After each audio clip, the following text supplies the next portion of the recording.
Okay, we're talking to the legends, Abel Ferrara. How are you today? I'm good, bro. How you Nice. doing? Ah, great, Where great, are, great. where are you? Where are you? I'm in Ottawa, Ontario. Oh, great. All right. Yeah, you ever been here? Not Ottawa, but I've been in Canada. Toronto, Montreal, stuff like that. Yeah, cool, fair Yeah. enough. You're not missing out on too much. But yeah, so you've made one of the great movies, I'd say, of American cinema, Bad Lieutenant, and have a very cool filmography. Tell me what compelled you to make your latest film, Padre Pio. I mean, we were making films about people. I made a film about Strauss-Kahn with Right. Gerard Depardieu. Yeah, Right? yeah. And then right after that, we made a film, Pasolini, Hmm. with Defoe. So it was right after that I wanted to do this. Mm. But, the way things go, it didn't, I made three or four films in between. But Pio is in the south of Italy, and my family's from the south of Hmm. Italy. So it's like, he's revered. He's mythical, Yeah. mystical. You know, he's also the patron saint of every drug dealer and gangster, and you know what I Okay. mean. He's like the alternative Christ, and Oh. just want to know what he was about. And we had an opportunity to do a documentary for Discovery Channel Mm. on him. And then I just knew I wanted to make this movie, but it took a Yeah. while. Yeah. Yeah, cool, man. And it also looks at how communism was stomped out in Italy, like post World War II. And Right. I love what are your thoughts on Operation Gladio and the stay behind like operations to sort of the CIA was sort of monitoring what was going on kind of intensely, I guess. What the CIA position? I mean, this was after World War One, so Uh, I mean, World War Two ended, and you had your opportunity for like a brave new world. mm, But instead it was another land grab, and Stalin was the last person in the world who should be running your country. Took over half the fucking Europe, mm, and all of a sudden we demonized this for whatever reason. The communism. mm, Okay, in this, in a frantic search for an enemy. mm, So it became like a joke with McCarthyism and and Russia being this big enemy when Russia was, I mean, they were just a back. What I'm saying. The yeah, United yeah, yeah. States didn't. The United States didn't need an enemy. We Military had the industrial enemy. complex. Yeah. Okay. They need Yeah, an enemy. yeah, yeah. Okay. But I'm not the military industrial complex, and the people of the United States they don't need. They didn't need an enemy. They just had the enemy. Mm, The enemy you know, was the fascists.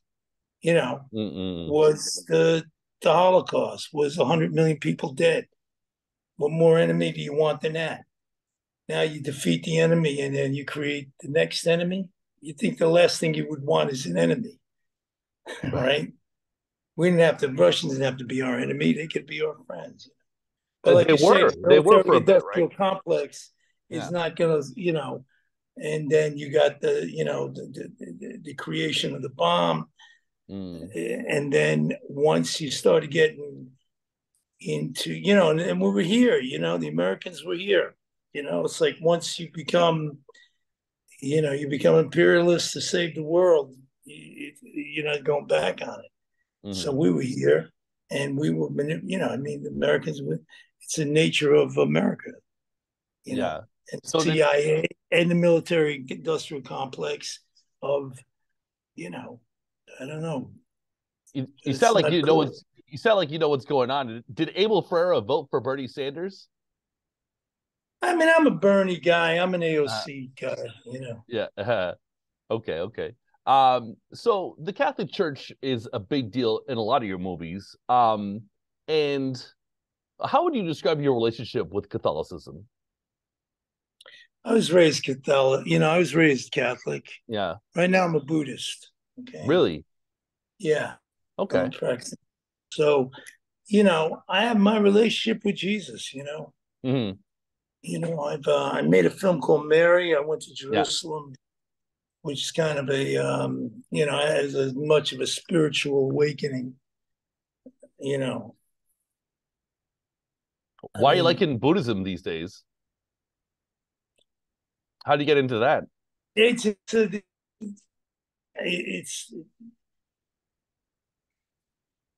it makes the most sense, just Mm. reading it, doing it. It's the same religion, though. I mean, it's compassion, it's Uh, service, it's getting out of yourself, it's living, not to do harm, you know. That's the key. And that's the key of Catholicism, to live, not to do harm. So, all those things we're talking about is all about doing harm, uh, you know. So, you know, yeah, yeah, if yeah. you're real Catholic or if you're real Buddhist, you're really on the same, practical spiritual path. Okay, okay. Tell me about getting Shia to sort of recreate those celestial visions Pio would have, because I know he wouldn't he like fast and he would see things apparently. Who, Shia? Well, I mean, Pio. see, That's what they say, Pio. right? Yeah, Oh, Pio. yeah. Yeah, for sure. Pio had vision since he was a young child. Uh, If today's day, he would be you call him bipolar, mhm, epileptic. He had everything going for him. You know mhm, what I'm saying? I mean, he'd go to, in his room. He felt that his role was fighting the devil. mhm. Okay, so you don't have to. You dig? And those battles went on in his room alone. So the stuff that's in that movie is it's coming right out of his letters, right out of his writing. Mhm. You know, And did you the coach demon. Shia? What? Did you like coach Shia to to have those scenes where he's having visions? Did you Shia knew the work. I mean, yeah, Shia, his name is Shia. Shia. Right. Shia, I mean, from the beginning, he knows who the guy is.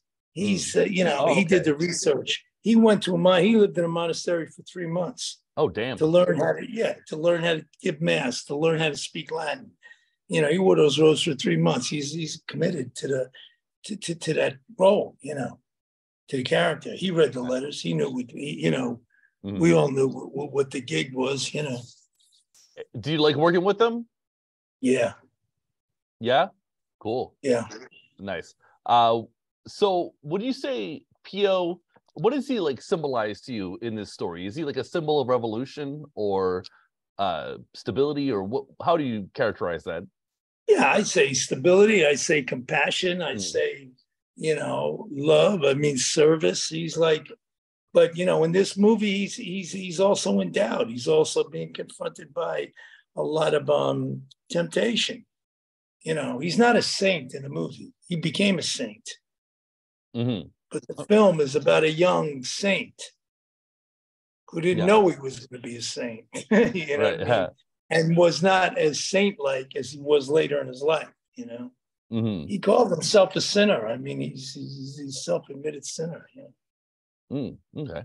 So I remember listening to a podcast you did on with some guy from Final Draft, and you were saying you're more of a filmmaker than a writer, but you're a co-writer on this movie. How do Yeah. you write? How did you approach the writing of this? Are you do you do outlines? Do you do beat sheets? What's the process like for you? Oh man, that's tough.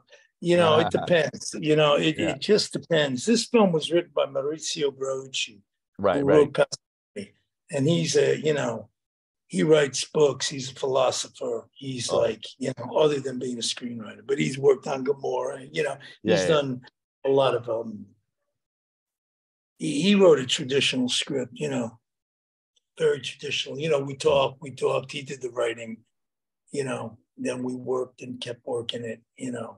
And because the language, we were using Italian kids speaking English. mhm. It wasn't like, with Shia, we could rock and roll with within the scenes a little bit. But there we had to be more specific to what everybody was saying because the kids were learning English, basically. You follow what I'm saying? Yeah. So like that. That's the way this. I mean, my writing approach now, I've written scripts alone, it's man, I like to just try to let it rock, I mean, I just, I don't, I'm not a paid screenwriter. So I'm like, I'm not selling it before I write it. You dig? Yeah. So if it ain't happening, it's all right. Yeah. You dig? I'm not doing it on 9 to 5. When I get inspired, I fucking, hit it.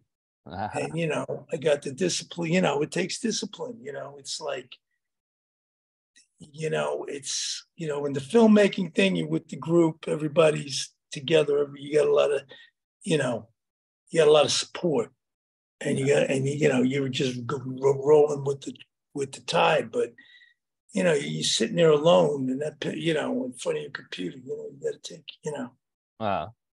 take some tests of fortitude, but it's very rewarding. And then at the same time, who can write my stuff? I mean, I got an understanding of what 90 minutes flow has to be. You dig?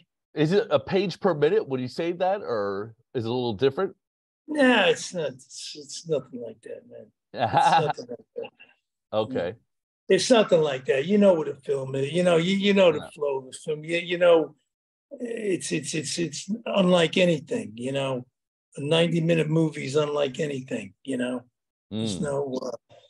You just got to wrestle with your demons and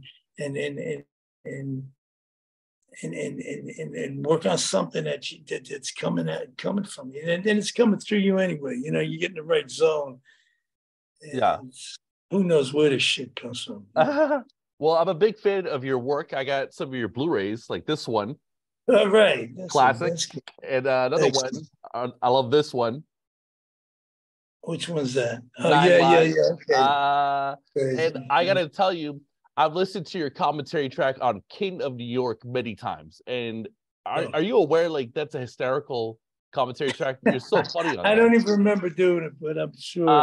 You're talking about, look at this guy with his hand up her ass, and I almost married this girl, and she drove me crazy. It's a good time. That's entertaining. All right, man. All right. Well, thanks for talking to me, Abel. We're in entertainment business, so. Shit, yeah, man. I appreciate your time. Be well, man. Thank you. Be cool.